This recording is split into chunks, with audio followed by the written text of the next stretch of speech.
We came here today to get another offer from Ford. Unfortunately, this offer was the exact same offer they gave us 2 weeks ago. In our position, they're not taking this serious. We've been very patient working with the company on this. At the end of the day, they have not met expectations. They're not even coming to the table on it. So at this point, we had to take action. It is a day many felt was inevitable. Right now, nearly 9,000 local Ford employees are on strike. United Auto Workers at Ford's Kentucky truck plant walked off the job around 6:30 yesterday evening, joining more than 33,000 other auto workers across the country already on the picket line. KTP is the largest single group to join the historic strike against the big three U.S. automakers, General Motors, Stellantis, and of course Ford.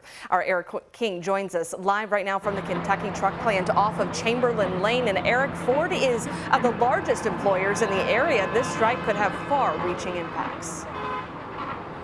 Yeah, major impacts. Just think about the sheer geographic area economically around here. All those businesses are going to feel some sort of an impact. Then you've got the supply chain impacts that's going to have on the businesses around here. And Ford in particular, remember there are 2 Ford plants in Louisville. This is the Kentucky truck plant. This is the one that's on strike. Now the Louisville assembly plant is not on strike. However, if you notice, we're at the Kentucky truck plant stamping facility. This plant stamps for the other. That means on some level, even though the other facility is not on strike, its efforts to do its work are on some level paralyzed. Now you're going to hear a lot of chanting behind me. You're going to hear a lot of horns honking. That's the design of all this, right? It's also worth pointing out that the people that you see out here aren't just Ford employees. A lot of them are also UAW members as well. So you see the camaraderie that's happening among the people who are out here protesting and picketing. Now, this strike actually started nationally about a month ago. If you've been following, you've been keeping up with that. Louisville was not part of that up until yesterday. And if you're wondering why Louisville was brought into the conversation yesterday, it's because negotiations on some level began to stall. So around 5:30, this plant got a call saying it's time to stand up, and an hour later they were on the picket line. Now, if you're curious about what they're asking for, a 40% wage increase, 32-hour work week, cost of living protections, extended health and pension plans, and protections for employees as the industry shifts more toward electric vehicles. I've got David Firkins with me. First of all, you are the bargaining rep for the Kentucky truck plant. Thanks for taking the time to come out. But I know it was important to you to not only talk to your members and some of the Ford employees, but to the city of Louisville. You were talking about that this strike goes well beyond the walls of Ford. Yes, sir. You know, when we go out on strike, it's not something that we want to do. It's something that we have to do to make sure that we get a fair day's work for a fair day's pay. But by us shutting down the truck plant here, it's going to affect over 100,000 employees just in the city of Louisville. And we just want Ford to come to the table and give us what we are owed. You know, we're owed a cost of living. We're owed a fair day's work for a fair day's pay. We're owed a pension. You know, we're owed benefits for everybody for when they retire. Jim Farley makes over $25 million a year. Now, we'll never experience the lavish life that he has unless we hit that Powerball. I don't see that coming. Well, that was taken away last night by somebody out in California. Yeah. We know that negotiations have been ongoing at some point. I would imagine you all were brought in as kind of the heavy hitters. It's the largest plant in North America. You all were brought in on some level because you're heavy hitters. Have negotiations, in your estimation, got to the point where they've just stalled? Yeah, so what happened yesterday, Ford Motor Company brought back in the same proposal to the national negotiators that they did 2 weeks ago. The UAW countered. Ford Motor Company did not want to move, and they made the decision to take out Kentucky truck plant, which is 52% of the North American profit. Our stamping facility, which you see right behind us, we also make parts for Louisville Assembly Plant and Ohio Assembly Plant. So it's not going to be long where they're going to be affected as well. All right, David, I appreciate your time. Thanks for coming out. If you're wondering why the numbers out here are changing, it is a shift change for some of the people who are out here picketing. And I will tell you, Brooke, as we come back to you, that the people that are out here protesting, and you hear them now, do not feel like they're asking for anything that they are not owed. Brooke?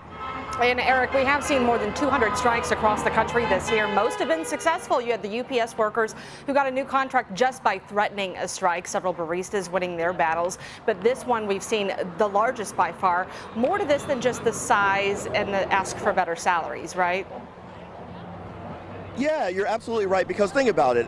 You know, when you talk about size, this is the largest factory in North America, really, and one of the largest in the world.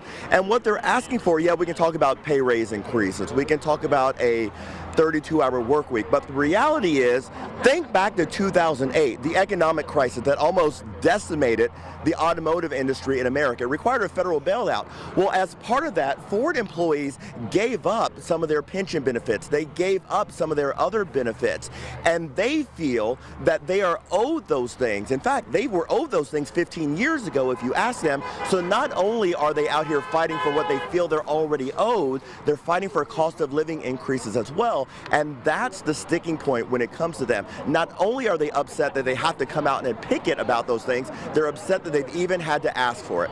Brooke?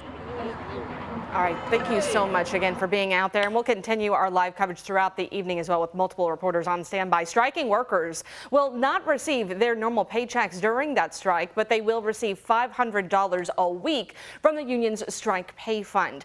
In a statement, Ford said the decision by the UAW to call a strike at Ford's Kentucky truck plant is grossly irresponsible, but unsurprising given the union leadership's stated strategy of keeping the Detroit Three wounded for months through reputational damage and industrial chaos. In addition to our offer on pay and benefits, Ford has been bargaining in good faith this week on joint venture battery plants, which are slated to begin production in the coming year.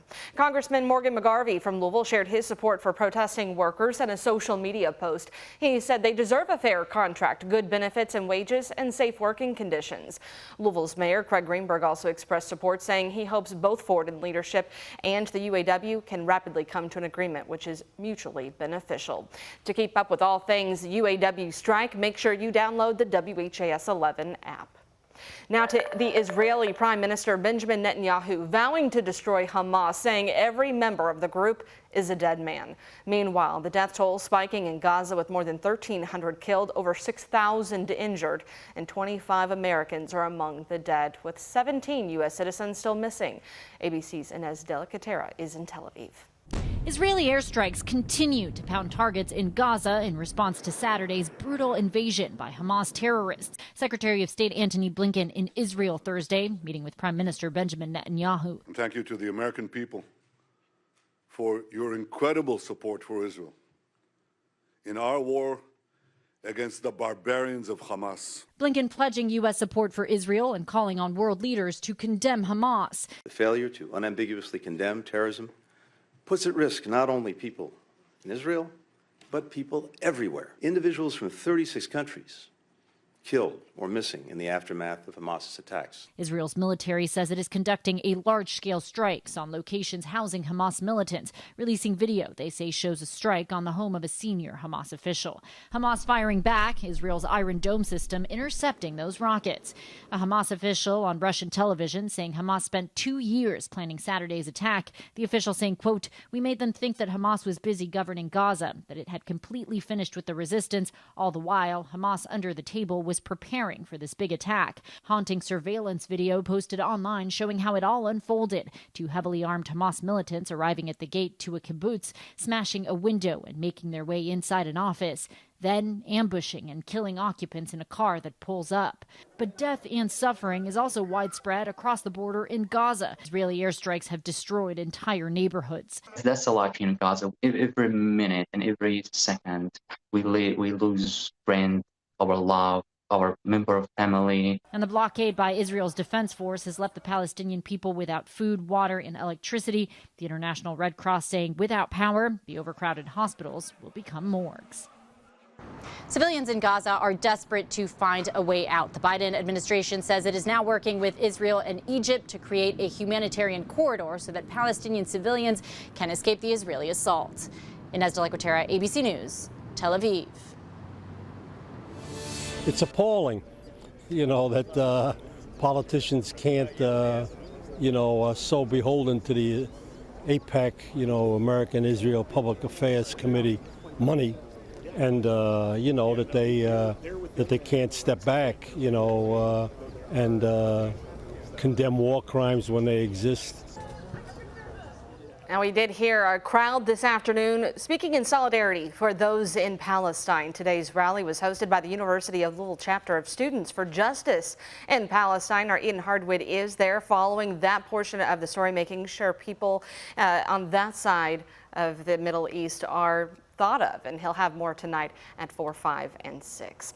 Meanwhile, firefighters are not sure what caused this massive warehouse fire on Preston Highway Wednesday afternoon. Photos showing dark smoke visible throughout the Newburgh area. Okolona Fire's Deputy Chief Kenny Ambeck said that the call came in around 4 p.m. from the American Transmission Shop. One of its employees suffered minor burns and was taken to the hospital. While firefighters were there, the roof collapsed, the building now a total loss. A witness told us it didn't take long for it to get out of control.